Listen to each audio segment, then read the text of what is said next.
किशोर कुमार यांनी मराठीत एकूण 3 गाणी गायली।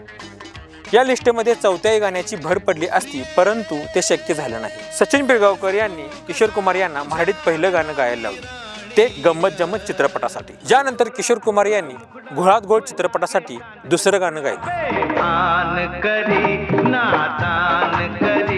आणि तिसरं गाणं माझा पती करोडपती या चित्रपटासाठी गायलं।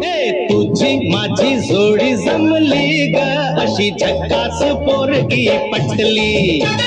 या लिस्टमध्ये 4थं गाणं आलं असतं। सचिन पिळगावकर यांना अशी बनवाबनवी चित्रपटातील ही दुनिया माया जाल मनुजा जाग जरा हे गाणं किशोर कुमार यांच्या सोबत गायचं होतं। ही दुनिया माया जाल मनुजा जाग जरा। पण किशोर कुमार यांचा अकाली मृत्यू झाला आणि ते शक्य झालं नाही। नाहीतर अजून एक मराठी गाणं किशोर कुमार यांच्या नावावर झालं असतं। जिसे आकाशातील तारे ही दुनिया माया जाल